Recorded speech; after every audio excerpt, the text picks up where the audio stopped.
This is a story from service. They didn't meet at the VFW this time. They met because someone posted a handwritten flyer on a corkboard at the VA clinic.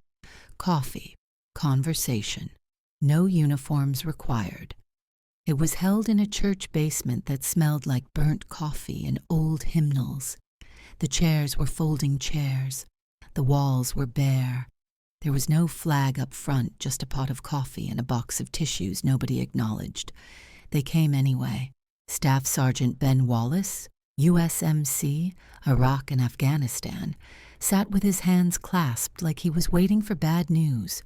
He'd kicked doors. He'd called in air support.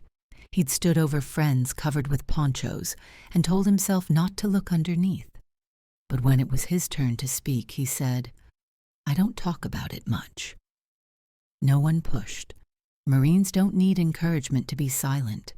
He finally added, "I keep thinking if I say the wrong name out loud, it'll all come back." The Air Force lieutenant across from him nodded. She knew that fear. Lieutenant Commander Renee Patel, U.S. Navy Nurse Corps, had deployed twice on hospital ships. She still carried a clipboard out of habit, empty now, but comforting. "I remember their vitals," she said. "Heart rates, oxygen levels, blood loss." She paused. "I don't remember their voices anymore. That scares me more than the blood." She'd written letters home for sailors who never made it off the table. She wondered sometimes if anyone ever read them twice. Specialist Mark Henson, Army National Guard, had never deployed overseas. He shifted in his chair like he needed permission to speak. "I guarded flood zones, evacuation centers, hospitals during COVID." He swallowed. "People told me it didn't count." The Vietnam-era sergeant across the room leaned forward. "Anyone who wore the uniform counts," he said. End of discussion. Mark exhaled for the first time that night.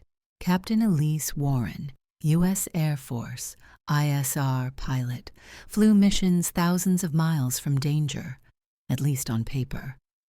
"I went home every night," she said, "ate dinner, kissed my husband, then went back the next day and watched people die in real time."